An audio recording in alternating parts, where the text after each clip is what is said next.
Graça e paz, irmãos. Gostaria de começar dizendo da alegria, da gratidão ao Senhor pela oportunidade que Ele nos concede de estar aqui com os irmãos essa manhã e partilhar dessa mesma alegria que os irmãos também têm de estarmos aqui na presença do Senhor. Amém? Amém. Vamos abrir a palavra de Deus no Evangelho de Lucas, capítulo 24. Lucas, capítulo 24, vamos ler versículos 13 a 35. Uma leitura um pouquinho extensa, o nosso tempo não ajuda, mas com a graça do Senhor vamos poder fazer uma reflexão aqui, antes de partirmos o pão.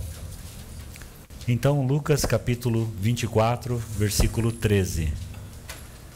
Naquele mesmo dia, 2 deles estavam de caminho para uma aldeia chamada Emaús, distante de Jerusalém, 60 estádios, aproximadamente 11 quilômetros. E iam conversando a respeito de todas as coisas sucedidas. Aconteceu que, enquanto conversavam e discutiam, o próprio Jesus se aproximou e ia com eles. Os seus olhos, porém, estavam como que impedidos de o reconhecer. Então lhes perguntou Jesus: que é isso que vos preocupa e de que ides tratando à medida que caminhais? E eles pararam entristecidos. Um, porém, chamado Cleopas, respondeu dizendo: és o único, porventura, que tendo estado em Jerusalém ignoras as ocorrências desses últimos dias? Ele lhes perguntou: quais? E explicaram: o que aconteceu a Jesus, o Nazareno, que era varão profeta, poderoso em obras e palavras, diante de Deus e de todo o povo, e como os principais sacerdotes e as nossas autoridades o entregaram para ser condenado à morte e o crucificaram. Ora, nós esperávamos que fosse ele quem havia de redimir a Israel. Mas depois de tudo isso, e já é este o 3º dia desde que tais coisas sucederam. É verdade também que algumas mulheres das que conosco estavam nos surpreenderam, tendo ido de madrugada ao túmulo, e não achando o corpo de Jesus, voltaram dizendo terem tido uma visão de anjos, os quais afirmam que ele vive. De fato, alguns dos nossos foram ao sepulcro e verificaram a exatidão do que disseram as mulheres, mas não o viram. Então Jesus lhes disse: ó nécios e tardios de coração, para crer tudo o que os profetas disseram. Porventura não convinha que o Cristo padecesse e entrasse na sua glória? E começando por Moisés, discorrendo por todos os profetas, expunha-lhes o que a seu respeito constava em todas as Escrituras. Quando se aproximavam da aldeia para onde iam, ele fez menção de passar adiante. Mas eles os constrangeram, dizendo: fica conosco, porque é tarde, e o dia já declina. E entrou para ficar com eles. E aconteceu que, quando estavam à mesa, tomando ele o pão, abençoou, e tendo partido, lhes deu. Então se lhes abriram os olhos e o reconheceram. Mas ele desapareceu da presença deles, e disseram um ao outro: porventura não nos ardia o coração quando ele pelo caminho nos falava, quando nos expunha as Escrituras? E na mesma hora, levantando-se, voltaram para Jerusalém, onde acharam reunidos os 11 e outros com eles, os quais diziam: o Senhor ressuscitou e já apareceu a Simão. Então os 2 contaram o que lhes aconteceram no caminho e como fora por eles reconhecido no partir do pão. Pai, Senhor, assim como foi com aqueles 2 discípulos naquele dia, vem desvendar os nossos olhos nessa manhã, Senhor. Nós queremos te reconhecer. Nós queremos também que o nosso coração arda, Senhor. Pai, nós nos colocamos na tua presença com esse pedido tão singelo, Senhor, tão dependente, tão humilde de ti. Senhor, em nome de Jesus nós oramos. Muito bem, irmãos. No versículo 13, em algumas versões, há uma partícula ali no começo do versículo, né? E eis que, né? A versão que eu li, que é a Revista Atualizada, não tem essa partícula, mas na Corrigida e Fiel, por exemplo, tem, né? E eis que. E isso é importante, irmãos, porque nós, quando lemos o capítulo 24, nós vemos que há uma narrativa ali de um fato extraordinário. É o momento em que os discípulos estão percebendo que o sepulcro está vazio, né? Pedro, né, no versículo 12, vai lá e constata isso também, que o sepulcro está vazio. Então, o contexto da passagem que nós estamos lendo é absolutamente espetacular. E aí no versículo 13, e eis que, né, começa assim, e eis que. E essa expressão, né, na língua original, tem uma conotação de pare tudo e agora preste muita atenção, né? Então, é impressionante que o evangelista, inspirado pelo Espírito Santo, esteja narrando um fato que nós poderíamos considerar como o ápice, e de fato, a ressurreição do Senhor, e no meio de uma história tão incrível, tão maravilhosa, ele fala, mas para e agora presta atenção no que vai vir agora, né? E isso dá para nós um senso da importância do relato que segue do versículo 13 em diante. Então não é um relato pequeno, é algo que nós devemos, de fato, considerar muito. A história do caminho de Emaús é uma história bem conhecida de todos os irmãos. E se você gosta, né, de ler comentário bíblico e talvez alguma novidade sobre arqueologia bíblica, você sabe que existe um debate muito acalorado sobre qual a posição geográfica exata dessa aldeia, né? Onde exatamente ficava Emaús.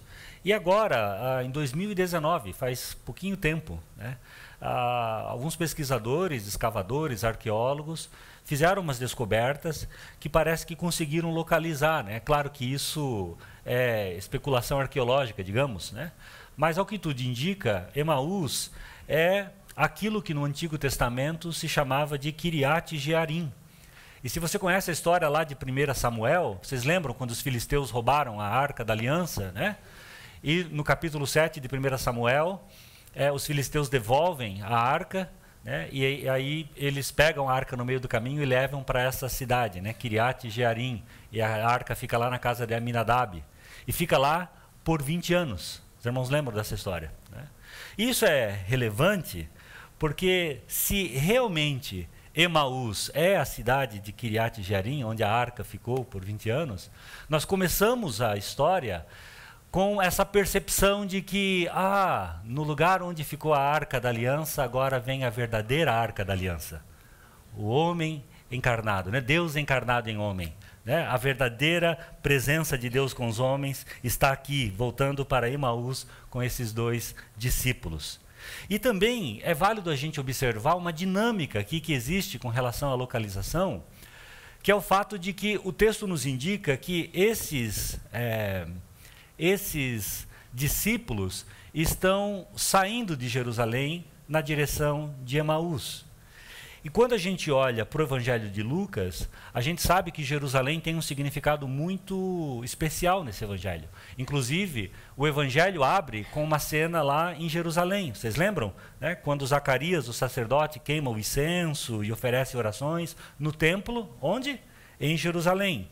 Então o Evangelho abre com Jerusalém e o Evangelho também termina com Jerusalém, né? Que é onde os discípulos vão ficar lá para glorificar e louvar a Deus depois da ascensão, onde vem a promessa para que eles fiquem em Jerusalém até que do alto eles fossem revestidos de poder. E no capítulo 9, né, vocês lembram que Jesus manifesta em seu semblante a intrépida resolução de ir para Jerusalém. Então, todos os eventos significativos no Evangelho de Lucas, né, os eventos salvíficos, são eventos que acontecem em Jerusalém. E esses dois discípulos estão saindo de lá, estão deixando essa cidade para trás. O que indica para nós o fato de que eles estavam indo na direção errada. Eles deveriam, na verdade, estar indo para Jerusalém e não vindo de Jerusalém, né? No versículo 13, que é o primeiro versículo que nós lemos, nós vemos assim, que iam dois deles para uma aldeia que distava de Jerusalém, né? Saía de Jerusalém, ficava distante de Jerusalém, né? Eu estava falando sobre essa cidade ser Kiriat Jearim no Antigo Testamento, né? Eu esqueci de acrescentar para os irmãos que esse lugar, nos dias de hoje, se chama Abu Ghosh, né? Fica a oeste de Jerusalém. Jerusalém está assim, está a oeste de Jerusalém, né? A mais ou menos 11 quilômetros. Tá? Então, eles estão saindo de Jerusalém na direção dessa cidade, dessa vila. Né? Mas vejam lá no versículo 33, e vocês vão perceber que tudo o que acontece entre esse momento em que eles estão saindo de Jerusalém em direção da Emaús, o encontro do Senhor e todo o relato que nós lemos, no versículo 33 nós lemos que na mesma hora levantaram-se, voltaram para Jerusalém. Então há uma correção de rota. Eles estavam saindo para Jerusalém, tudo acontece e aí eles retornam para Jerusalém. E de fato, né, haverá um momento para que eles deixem Jerusalém, né, e isso vai acontecer ali no começo do livro de Atos, né, depois do Pentecostes, onde todos os discípulos sairão a partir de Jerusalém para a Judéia, Samaria e até os confins da terra, levando o evangelho, mas esse não era ainda o momento para sair de Jerusalém. Né? Esses dois discípulos precisavam estar lá ainda, afinal de contas, aquela era a cidade da ressurreição, onde Jesus apareceria aos seus discípulos.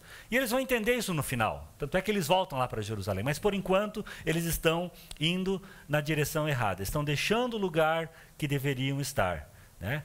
E como sempre acontece, quando qualquer pessoa, eu e você inclusive, estamos indo na direção errada, o Senhor aparece. Não é? O Senhor aparece, interfere na situação e de uma forma ou de outra, Ele nos coloca de volta para o lugar onde Ele quer que nós estejamos. E aí vamos ver então como é que Ele faz isso com esses dois discípulos aqui. Observando alguns verbos aqui, algumas palavras-chave, né, e considerando o significado delas de uma maneira mais profunda, a gente percebe algumas nuances muito interessantes aqui nesse relato. O texto diz para nós que enquanto eles estavam falando e discutindo junto, Jesus, ali versículos 14 e 15, né, e iam conversando a respeito de todas essas coisas. Aconteceu que enquanto conversavam e discutiam, né, algumas traduções vão variar sobre o que significa aqui esses discutindo, né, conversava e discutindo. Algumas versões vão dizer argumentando, outras falando, né, e esse verbo tem a ver com argumentação, com disputa, com debate. É isso que está ali, né? E obviamente que há um espírito em que eles estão fazendo isso, que é um espírito entristecido, chateados, né, com essa situação. Então, imagine eles jogando palavras uns com os outros, né, não necessariamente concordando, mas fazendo aquela bate-volta, né, palavras que vêm e vão, debatendo, tristes, tentando fazer sentido do que tinha acontecido. Né, e como nós vamos ver, né, mais claramente, o assunto aqui é o que significa tudo o que a gente estava pensando em relação a essa crucificação, a morte dele. Né? E uma pergunta que é muito importante de nós fazermos aqui, irmãos, é por que no momento em que essa conversa acontece, esse debate, essa tentativa meio entristecida, confusa, de entender o significado dos eventos, por que quando o Senhor aparece ali entre eles, Ele não apareceu simplesmente dizendo: "Ei pessoal, sou eu, Jesus, ressuscitei"? Poderia dizer, não é? Por que Ele colocou, por assim dizer, um véu sobre os olhos daqueles dois para que eles não pudessem reconhecê-lo de imediato? E a gente pode especular aqui com a seguinte resposta: Jesus primeiro queria percorrer as Escrituras com eles, para que eles, tendo aprendido as Escrituras, tendo sido ensinado nas Escrituras que o sofrimento do Messias era necessário, tendo então aprendido a palavra de Deus, eles teriam olhos para ver quem de fato era o Messias. Jesus era o Messias. Então, ao invés de chegar dizendo: "Sou eu, né, Jesus, ressuscitei, tudo que eu disse é verdade", o Senhor quer que a fé deles seja fundamentada na palavra de Deus, nas promessas de Deus. E para chegar lá, eles têm que se certificar, o Senhor tem que se certificar, de que eles não apenas o reconheçam assim visualmente, né? Para que eles simplesmente baseiem o entendimento deles naquele testemunho ocular. Mas antes, o Senhor quer que eles fundamentem essa fé na palavra de Deus, né? E reconheçam o Senhor como consequência de uma reflexão bíblica. É isso que o Senhor está buscando ali. Nós vemos isso porque é isso que o Senhor faz.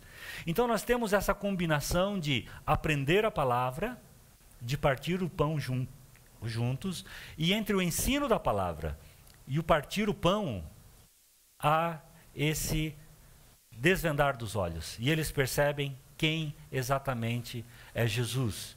E é por isso então que nós cremos que eles foram impedidos de reconhecer o Senhor imediatamente. Agora, indo para os versículos aqui,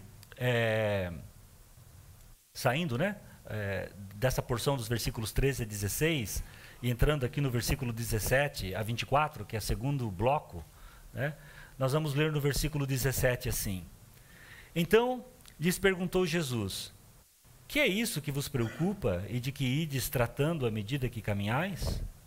E eles pararam entristecidos. Em outras palavras aqui, né,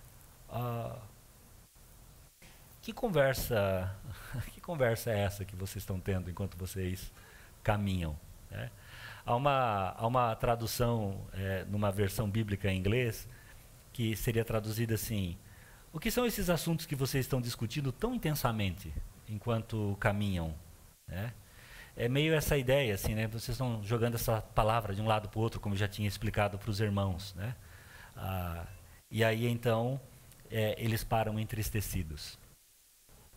E também, né, na língua original a gente percebe que esse entristecidos de forma sombria, há uma melancolia, né, uma tristeza. Então, quando você olha para esses sinônimos, né, você quase que consegue imaginar eles cabisbaixos, né, olhando para o chão, né, param assim, olhando para baixo, tristes, né, mas verdadeiramente tristes, né. E aí, porém, versículo 18, chamado Cleopas, respondeu: És o único, porventura, que, tendo estado em Jerusalém, ignoras as ocorrências desses últimos dias? E ele lhes perguntou: Quais? A gente já vai voltar aqui para esse diálogo em um minuto, mas a gente precisa observar aqui o que o Senhor faz. Né? Parem para recapturar aqui, né, a sequência dos fatos. Né? O Senhor toma a iniciativa de se aproximar de dois discípulos. Né? Esses dois discípulos estão indo na direção errada. Estão tristes, estão melancólicos. E o Senhor aborda eles. O Senhor toma essa iniciativa de abordá-los. E aborda como? Com uma pergunta, né? E a gente pode se lembrar, no Antigo Testamento, quantas vezes o Senhor nosso Deus se aproxima de pessoas perdidas, né? Pessoas desorientadas, até mesmo no momento de rebelião, fazendo perguntas. Né? Lá em Gênesis capítulo 3, por exemplo, quando a gente tem a cena da queda, dos versículos 9 a 13, os irmãos não precisam abrir, nós lemos que é a primeira coisa que Deus faz quando ele aborda Adão e Eva, depois da queda, fazendo perguntas. Nós lemos lá no versículo 9, e chamou o Senhor, estou falando de Gênesis 3, e chamou o Senhor Deus ao homem e lhe perguntou: Onde estás? Essa é a primeira frase de Deus, onde estás? Né? E daí Adão responde: Eu ouvi a tua voz no jardim, eu estava nu, então tive medo e me escondi. Aí o Senhor segue com uma nova pergunta: Quem te fez saber que estavas nu? Comeste da árvore que te ordenei que não comesses? Terceira pergunta, né? Então daí o homem vai dizer que foi a mulher que deu da árvore, ele comeu, e aí o Senhor se dirige a Eva. E o que ele faz com Eva? Uma nova pergunta: Que é isto que fizeste? Né? E aí você tem no capítulo 4, Abel e Caim, vocês lembram, né? O conflito, o assassinato de Abel. Né? E quando, né, Caim meio que se determina a cometer aquele ato, o Senhor se aproxima de Caim, Gênesis 4, versículo 6, e pergunta: Por onde andas irado e por que descaiu o teu semblante? De novo, uma pergunta para Caim. Né?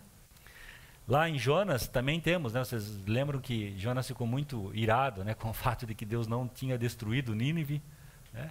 E ele se aborrece profundamente com esse fato, e o Senhor se aproxima para ele lá em Jonas 4:4 com a seguinte pergunta: É razoável essa tua ira? Né?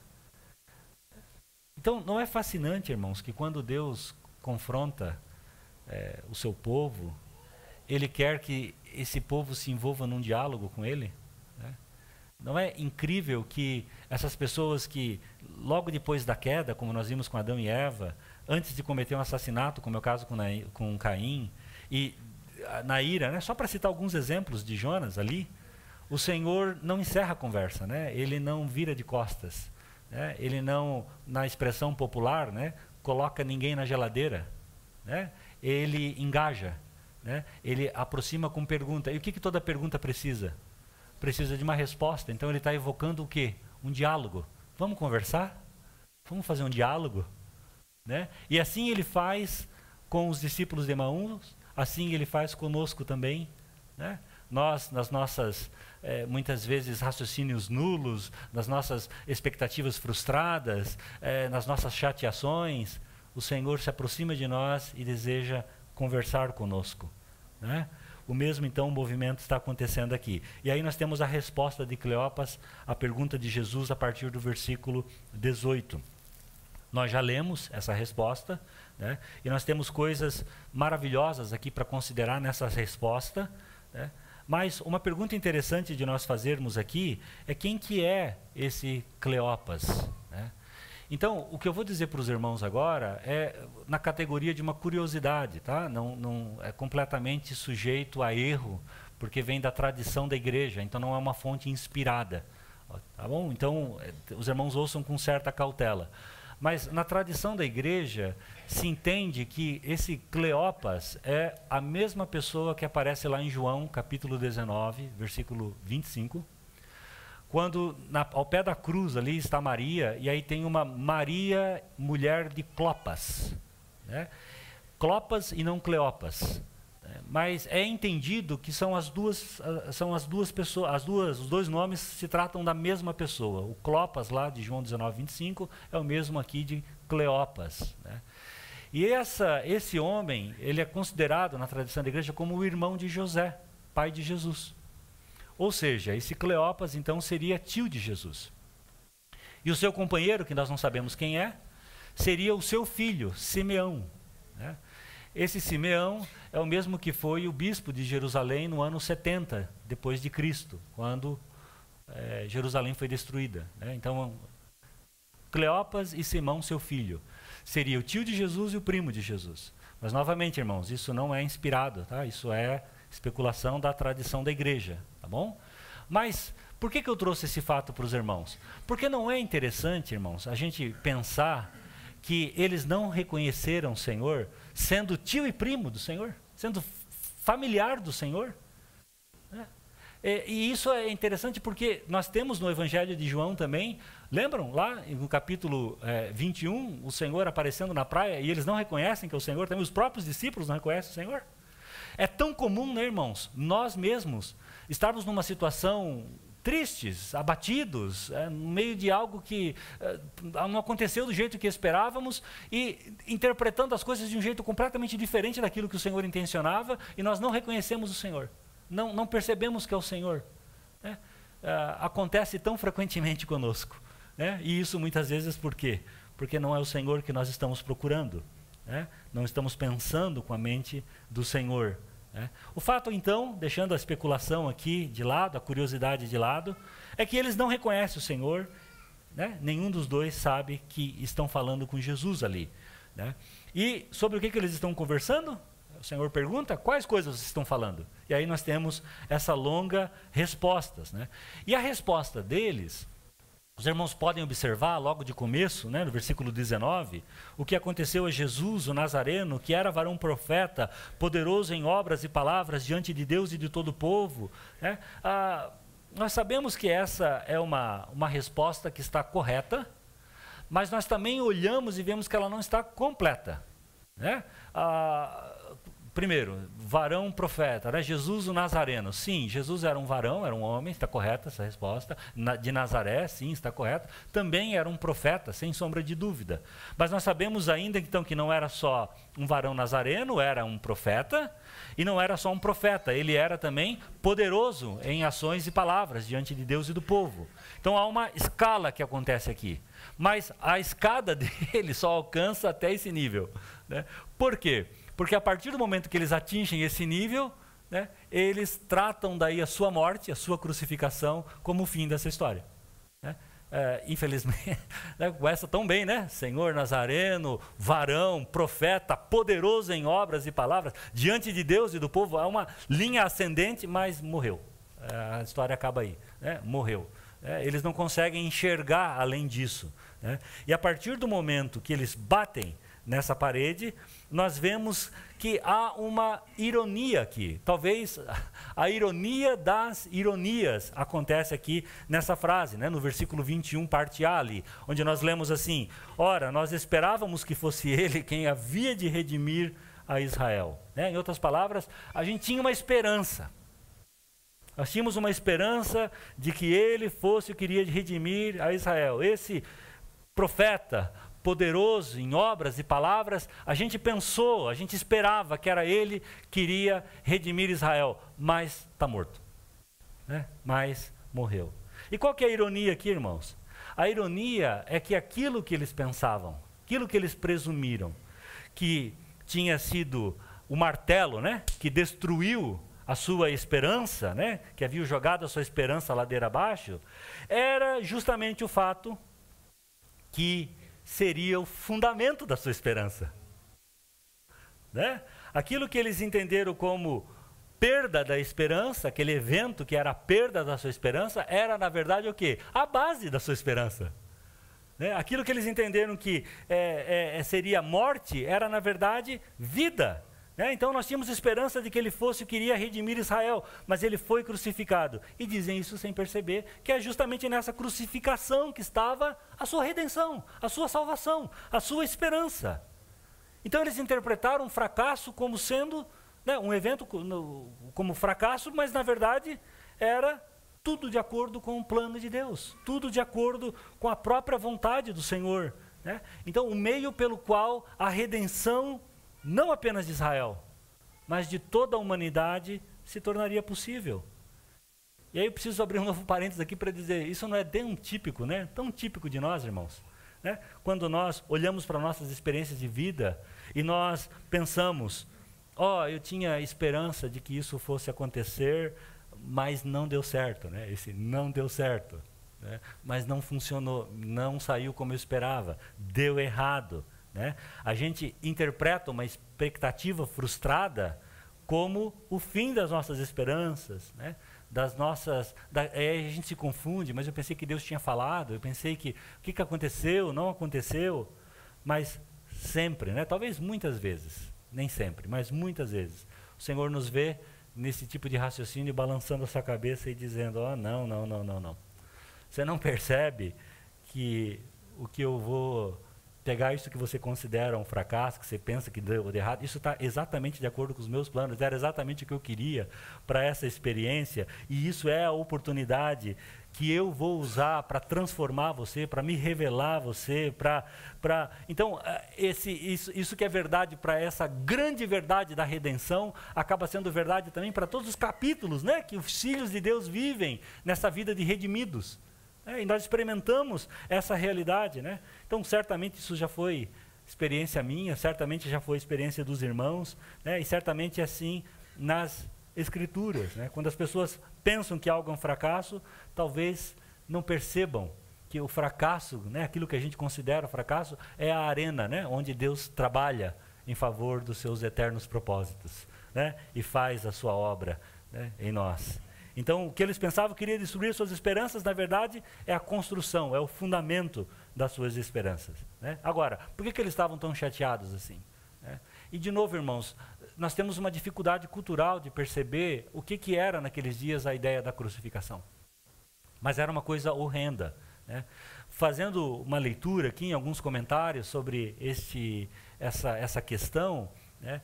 E eu me deparei aqui com um texto de Cícero, né, que é uma pessoa da antiguidade, né, um romano, e ele faz um discurso voltado para romanos sobre como os romanos deveriam tratar a palavra crux, né, que no latim é cruz. Né. E a concepção dele basicamente é de que é um palavrão, nenhuma pessoa de bem, né, na sociedade civil, um cidadão honrado poderia ter essa palavra em sua boca, de tão feia que ela era. né? Então ele diz exatamente assim que tem que tirar essa palavra dos seus pensamentos, dos seus olhos, dos seus ouvidos. Pois não é apenas a ocorrência dessas coisas ou a persistência delas, mas a responsabilidade por elas.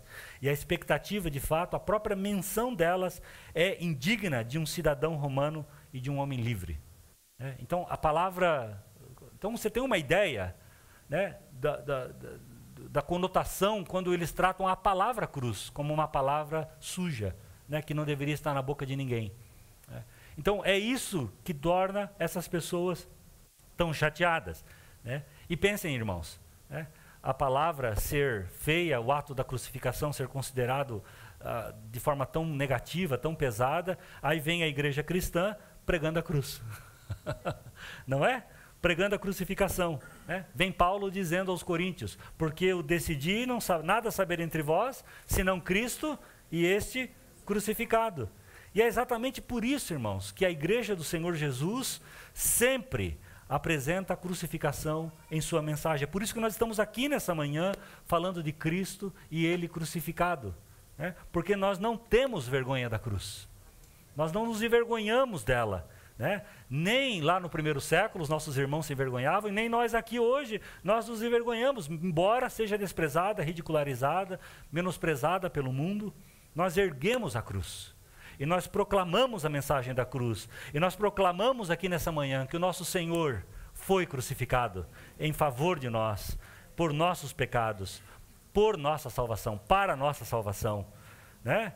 E o que o Senhor gosta de fazer, né? Lá em 1 Coríntios 1, nós sabemos que Ele gosta de usar aquilo que o mundo considera loucura para afirmar a sua sabedoria.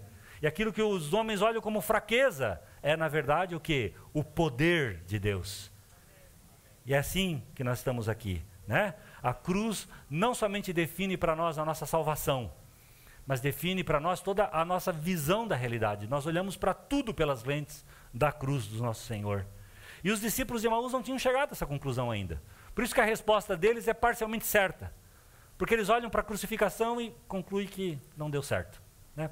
Tinha um bom começo, tudo estava bem encaminhado, mas não deu certo. E é nesse momento então que o Senhor coloca as coisas no eixo para eles, né? E é aqui que o Senhor vai interferir nessa situação. E aí nós temos os versículos 25 e 27, né? Onde o Senhor diz: honestos e tardios de coração para crer tudo. Peguem, irmãos, se você tiver uma caneta aí e gosta de rabiscar na sua Bíblia, depois você avalia isso melhor, mas pega essa palavrinha tudo aqui, ó. Nécios e tardios de coração para crer tudo o que os profetas, circula esse tudo, vá no versículo 27, e começando por Moisés, discorrendo por todos os profetas, expunha-lhes o que a seu respeito constava em todas as Escrituras. Tem um tudo lá e um todas aqui embaixo, eles estão relacionados, tá? E aí os irmãos meditem sobre isso, né? Então, a primeira coisa que eu queria chamar a atenção dos irmãos, no versículo 27 ali, quando nós lemos assim: expunha-lhes o que tudo a seu respeito constava em todas as Escrituras. Expunha-lhes. Algumas versões dos irmãos aqui está explicava-lhes, né? Em algumas raras traduções vai parecer interpretava-lhes, né? E a palavra no grego aqui, irmãos, é a palavra que dá raiz para uma palavra que muitos de nós conhecemos, que é hermenêutica, né? Que é a arte e a ciência da interpretação das Escrituras. Então, literalmente, o Senhor faz uma hermenêutica das Escrituras para eles. É isso que o texto está dizendo. Faz uma hermenêutica do texto, né? Então, ele começa com Moisés, e passando por todos os profetas, Jesus interpreta, né, para eles todas as Escrituras, trazendo à vista todas as coisas relacionadas a Ele mesmo. Que coisas, irmãos? Qual foi a palavrinha que vocês sublinharam? Tudo que estava lá, ele explicou.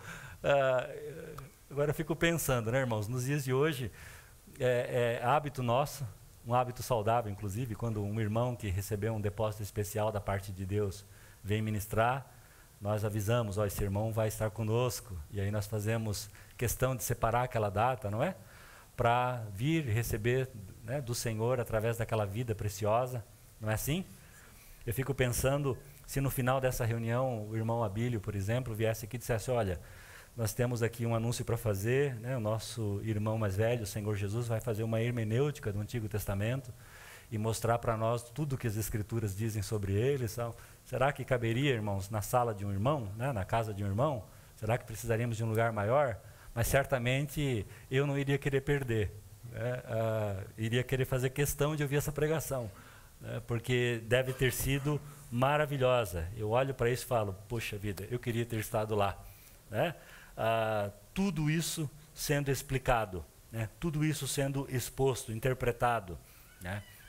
Mas nós que perdemos essa mensagem, né? Nós podemos entender no Novo Testamento qual é a abordagem que o Senhor tomou aqui, porque o modelo que ele assume é o modelo seguido por Paulo, por Pedro, por Tiago, por João, na carta aos Hebreus. Que modelo é esse? É olhar para o Antigo Testamento e ver o quê? Cristo, né? Cristo. É essa maneira de usar as Escrituras que nós vemos no Novo Testamento inteiro, né? Então é o que nós vemos aqui acontecendo no caminho de Emaús, é o que nós vemos também no Novo Testamento inteiro. Então, irmãos, quando nós olhamos, né, para o Antigo Testamento, não importa o que nós estejamos lendo, né? Você está lendo sobre a criação, muito bem, está lendo sobre a criação.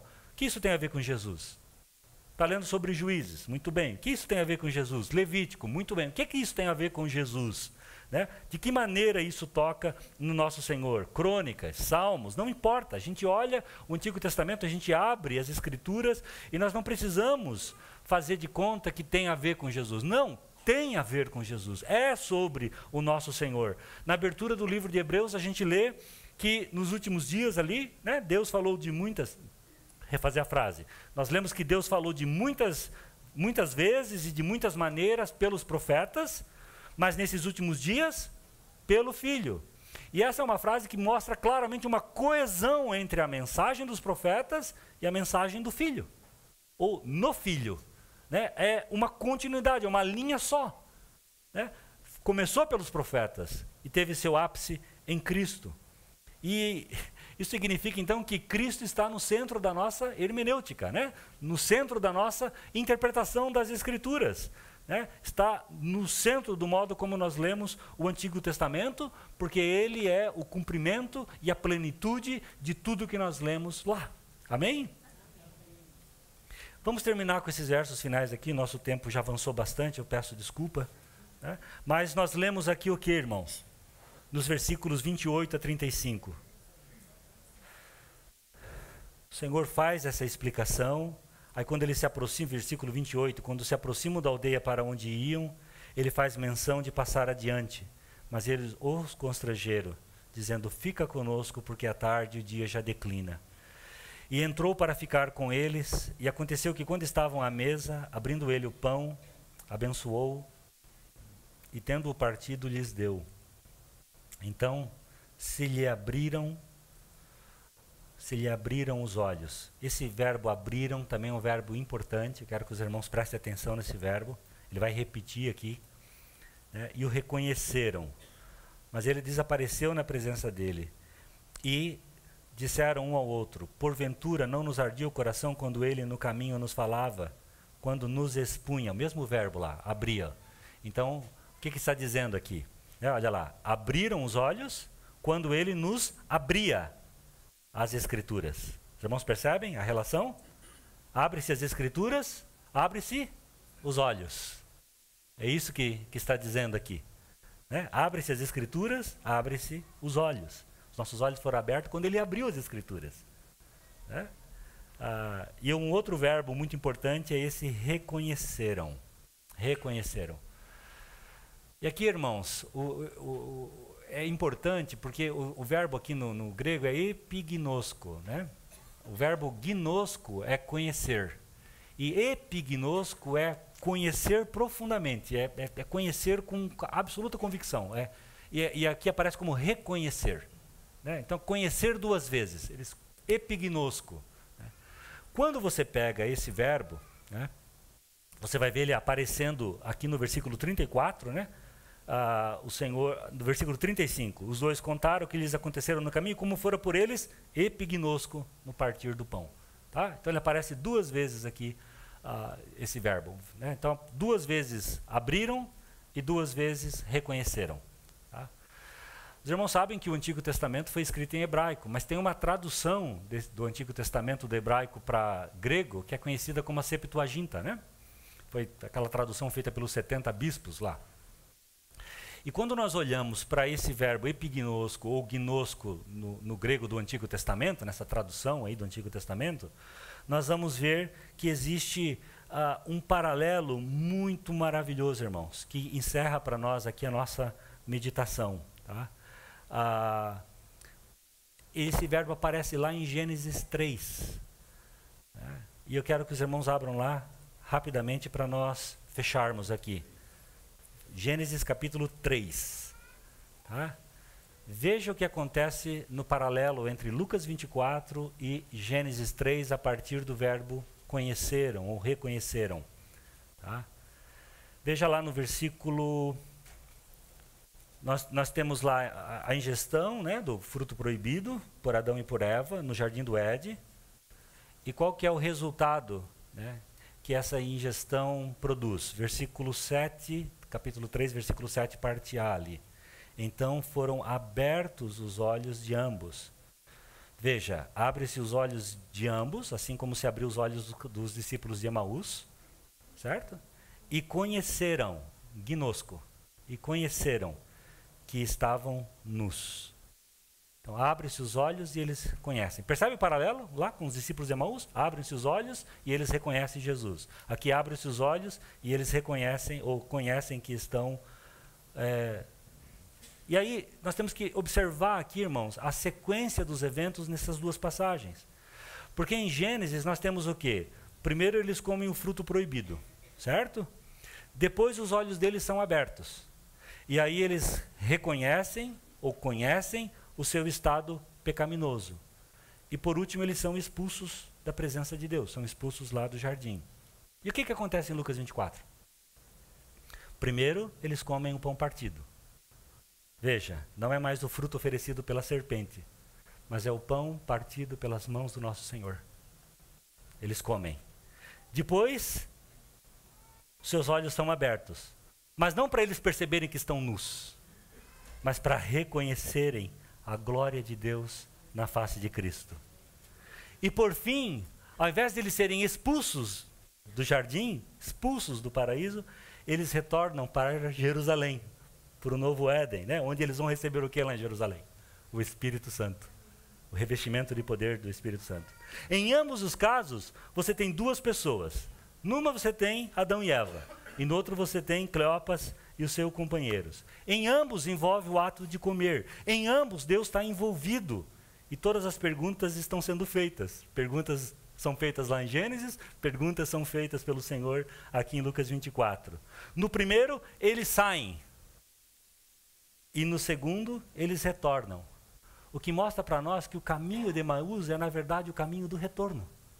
O caminho da reconstrução. É o caminho que mostra para nós uma miniatura do Evangelho. Não é? E Jesus, então, reverte os efeitos da queda ali de uma maneira tão maravilhosa. Faz uma demonstração, melhor, da reversão da queda. Né? E ele vem trazer, então, uma nova criação, trazendo todos nós, né? Cleopas e o companheiro dele, Adão e Evas, né? Para onde quer que a gente esteja indo, ou estava indo, o Senhor apareceu e mudou a direção do nosso caminho. Nós estávamos vagando, perdidos nesse mundo, procurando um lar, né? Em 1000 lugares diferentes aí. Mas um dia, bendito seja o nosso Senhor, um dia o Senhor se aproximou de nós. Um dia o Senhor iniciou um diálogo conosco. Um dia o Senhor expôs a sua palavra para nós, nos ofereceu verdadeira comida, verdadeira bebida, abriu nossos olhos e fez o nosso coração arder dentro de nós.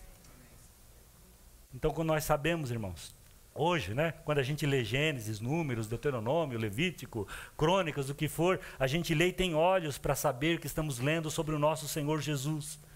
É Ele que está gravado em todas as páginas das Escrituras. É Ele. E nós sabemos isso não somente porque Ele nos ensina por meio da sua palavra, e Ele nos ensina através da sua palavra, mas porque Ele está aqui, partindo o pão conosco, porque Ele nos fez íntimos, né? A ponto de nos fazer gente de casa, que come na sua mesa. Glórias a Deus por isso. Então, meus irmãos, nós nos reunimos, assim como os discípulos de Emaús, e o Senhor diz: vem, eu vou partir o pão com vocês. E Ele celebra essa ceia conosco, não é? Onde Ele é o anfitrião e a refeição, ao mesmo tempo. Queridos, o Senhor tomou a iniciativa de se aproximar de nós, não é?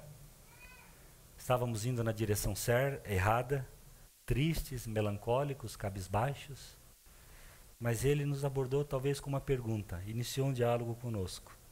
Aí virou o nosso conceito de fracasso e sucesso de cabeça para baixo, né? Nossa escala de valores mudou completamente, e o que a gente considerava derrota passou a ser vitória, porque a vida de cruz é isso, é loucura para aqueles que perecem. Nos abriu as Escrituras para nós vermos a glória de Deus em sua face, e vemos que Ele está impresso em todas as Escrituras, e partiu o pão conosco, nos colocando em sua mesa, nos chamando de filhos, e revertendo, irmãos, tudo que os nossos pais, Adão e Eva, viveram lá no Éden, nós estamos vivendo o oposto aqui. A reversão completa de tudo que aconteceu lá. Bendito seja o nosso Senhor. Pai, nós te louvamos, Senhor. Te agradecemos, Pai, por teu amor e misericórdia, Senhor. Que obra maravilhosa, Senhor, que obra maravilhosa, que coisa linda, Senhor, que tu faz. Senhor, nós nos prostramos, Senhor, diante da beleza das tuas obras, diante da tua sabedoria, Senhor, que ultrapassa o nosso entendimento. Oh, Senhor, recebe o nosso louvor e a nossa adoração nessa manhã, Senhor, porque nos faltam palavras, Senhor, para expressar, Senhor, como que o Senhor fez algo tão lindo, tão poético, tão espetacular com criaturas caídas, filhos da ira, inimigos teus, que não te amavam, não te procuravam, não te buscavam, que te odiavam verdadeiramente. Como que o Senhor faz isso conosco, Senhor? Que coisa tremenda. E à medida que nós tocamos nessa realidade, na beleza dessa obra, nós nos aproximamos, Senhor, em torno dessa mesa, felizes, agradecidos, celebrando, Senhor, o teu amor. Senhor, tu nos amaste primeiro, tu nos amaste porque tu és amor. Obrigado, Senhor, porque o Senhor não precisou, não procurou mérito em nós, porque o Senhor jamais encontraria, Senhor, a não ser méritos para a perdição e para o inferno. Mas o Senhor, Senhor, tu és maravilhoso, tu és belo, Senhor, tu és tremendo, Senhor. Recebe então o nosso louvor nessa manhã, em nome de Jesus.